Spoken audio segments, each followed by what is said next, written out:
Herkese merhaba, kanalıma hoş geldiniz. Bugün iki şişle yapılışı kolay, güzel bir örgü modelinin anlatımını yapmaya çalışacağım.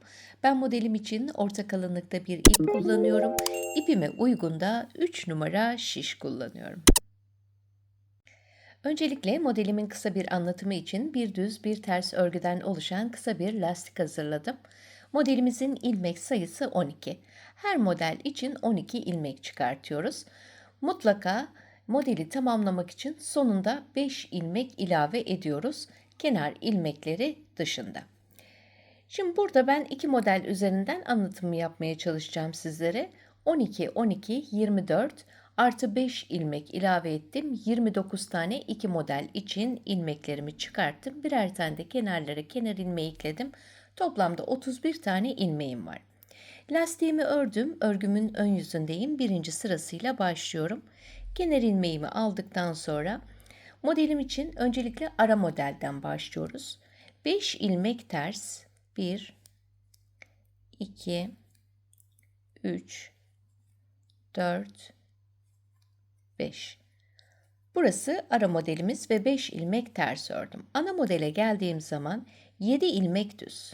1, 2, 3, 4, 5, 6, 7. 12 ilmeği bir model için örmüş oldum. Şimdi ikinci modelime geçiyorum. 5 ilmek ters,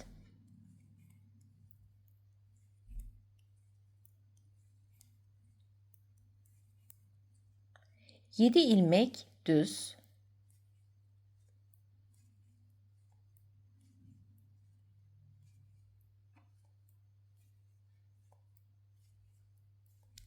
2. modelimi de tamamladım. 24 tane ilmeği iki model için örmüş olduk. Şimdi artı 5 tane ilmeğimiz var. Burası da bizim ara modelimiz. 5 ilmek ters.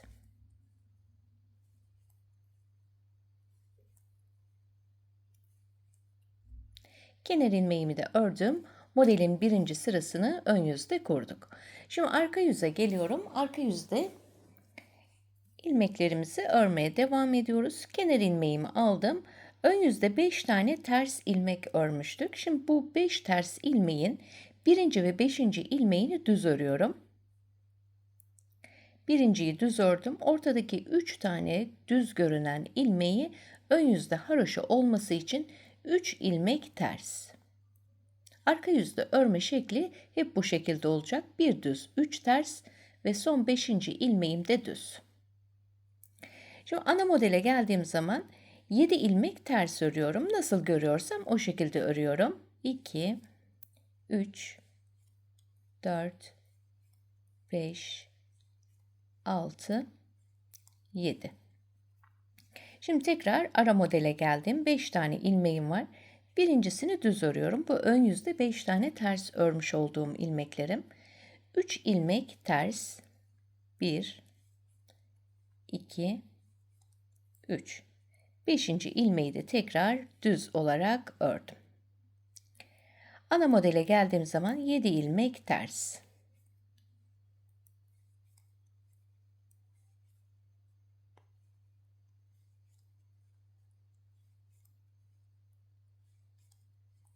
Yedi tane tersten sonra tekrar 5 tane ilmeğime geldim. Bunun birincisini düz örüyorum. 3 ilmek ters. Son 5. ilmeği düz ördüm. Kenar ilmeğimi de ördükten sonra modelin arka yüzde ikinci sırasını tamamlamış oldum. Şimdi modelimizi 3. sırada şekillendirmeye başlıyoruz. Kenar ilmeğimi örmeden alıyorum. 5 ilmek tersle başlıyorum. 1, 2, 3, 4, 5. 5 tersten sonra 7 tane düz ilmeğim var. Ana modelime ait olan. Şimdi 7 tane düz ilmekten baştaki ilk 3 ilmeğin 3. ilmeğini şöyle alıyorum. Sağ şişimle ön yüzden, sol şişimle diğer 2 ilmeği de arka yüzden alıp bir çapraz yaptım. Tekrar bu ilmeği sol şişime bırakıyorum. Arkasındaki ilmekle birlikte ikisini düz olarak örüp kesiyorum. İlmek sayımı 1'e düşürdüm ve ilmeğim eksildi. Kalan diğer ilmeği düz olarak örüyorum. Şimdi burada 3 tane ilmeğim vardı, 2 oldu. Bunu tamamlamak için bir tane artırma yapıyorum. Bir ilmek düz ördüm. Tekrar artırma yapıyorum.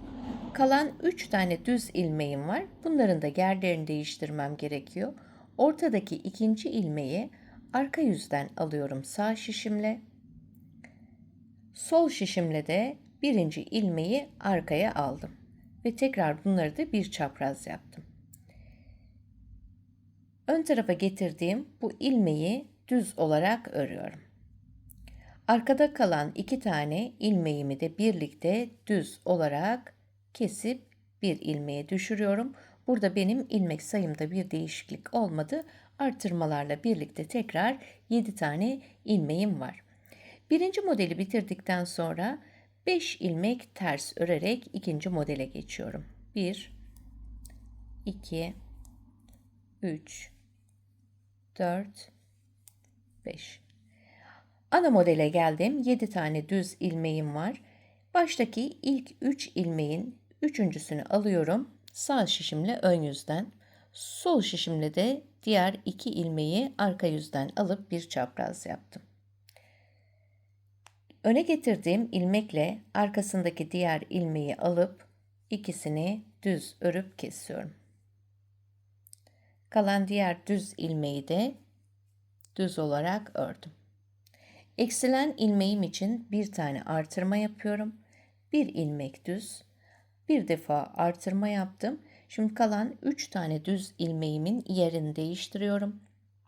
Ortadaki ikinci ilmeği sağ şişimle arka yüzden alıyorum. Bunu düz olarak ördüm. Diğer kalan 2 tane ilmeğimi de birlikte düz örüp kesiyorum. İkinci modelimi de şekillendirmiş oldum. Artı 5 tane ilmeğim, bunları da ön yüzde 5'inde ters olarak örüyorum.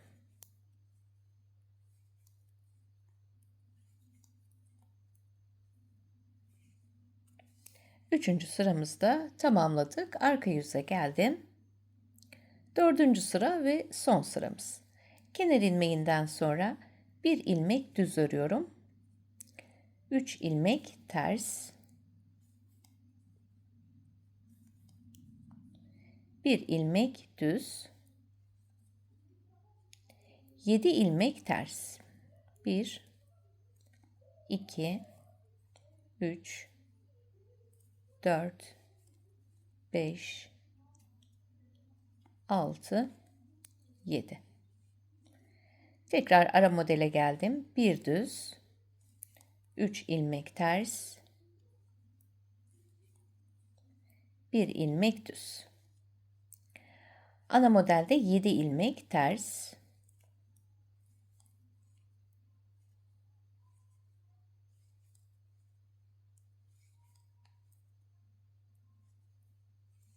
7 tersten sonra kalan ilmeğimi de bir düz, 3 ilmek ters, bir ilmek düz ve kenar ilmeğiyle örerek dördüncü ve son sıramı da tamamlıyorum. Böylelikle bir modeli tamamlamış olduk. Şu anda model kendini henüz belli etmediği için bir model daha birlikte örelim. İkinci modelin birinci sırasıyla başlıyoruz. Kenar ilmeğimi aldıktan sonra ön yüzde 5 ilmeği ters örüyorum. 1, 2, 3, 4, 5. Ana modele geldiğim zaman 7 ilmek düz,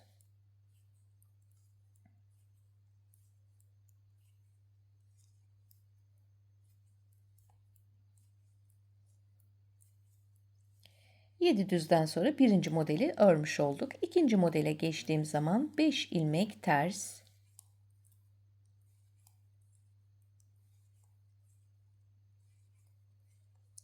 7 ilmek düz,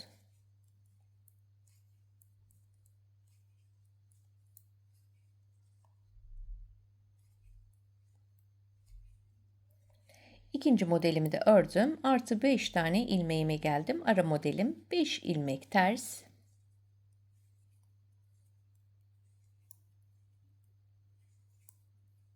ve kenar ilmeği. Arka yüze geliyorum. İkinci modelin ikinci sırasında arka yüzüyle devam ediyoruz. Kenar ilmeğimden sonra bir ilmek düz, 3 ilmek ters,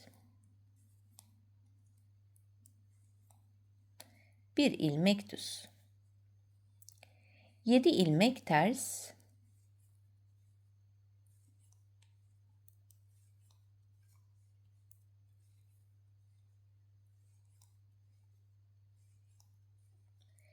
bir ilmek düz, 3 ilmek ters,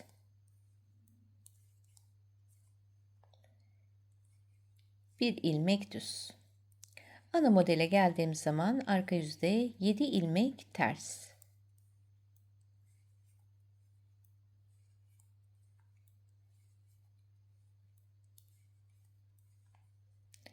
Artı 5 olan ilmeğime geldim. Ara modelime bir düz, 3 ilmek ters, bir düz ve kenar ilmeği.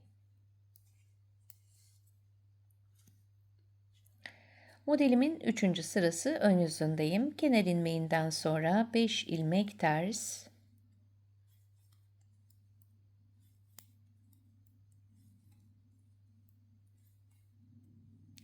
şimdi 3. sırada şekillendirme yapıyoruz. 7 tane düz ilmeğim var. Baştaki ilk 3 ilmeğin yerlerini değiştirmem gerekiyor. 3. ilmeği alıyorum. Sağ şişimle ön yüzden, sol şişimle de baştaki 1 ve 2. ilmeği arkaya aldım. Öne getirmiş olduğum bu ilmeğimi arkasındaki ilmekle birlikte düz olarak örüp ilmek sayımı 1'e düşürüyorum. Kalan tek olan düz ilmeği de ördüm. İlmek sayım eksildi. Tamamlamak için bir tane artırma yapıyorum. Bir ilmek düz. Tekrar bir artırma yapıyorum. 3 tane ilmeğimin de yerlerini değiştirmem gerekiyor. Öncelikle ortadaki ikinci ilmeği sağ şişimle arka yüzden, sol şişimle de birinci ilmeği ön yüzden alıp bir çapraz yaptım. Öne getirmiş olduğum bu ilmeğimi düz olarak örüyorum. Arkada kalan 2 düz ilmeği de birlikte keserek ilmek sayımı düşürüyorum. Birinci modelden sonra tekrar ikinci model için 5 ilmek ters,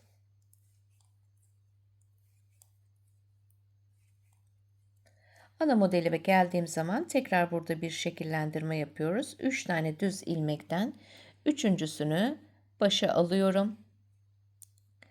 Hemen arkasındaki diğer ilmekle birlikte düz örüp kestim.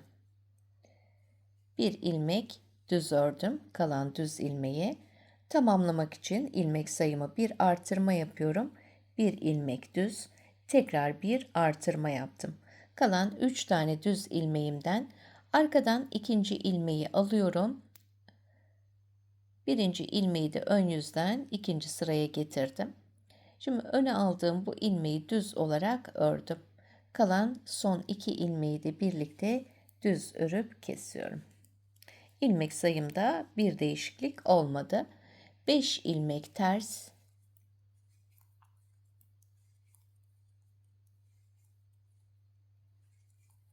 ve kenar ilmeği. İkinci modelimizin 3. sırasında tamamlamış olduk. Arka yüze geldiğimiz zaman da son sıramız. Bir ilmek düz, 3 ilmek ters, bir ilmek düz. Ana modelimizin sayısı değişmiyor. 7 ilmek ters olarak örmeye devam ediyoruz. Sıra sonuna kadar göstermiş olduğum gibi ilmeklerimizi örelim. Üçüncü modele geçtiğimiz zaman da 1 ve 2. modellerin tekrarlarını yaparak modele devam edebilirsiniz.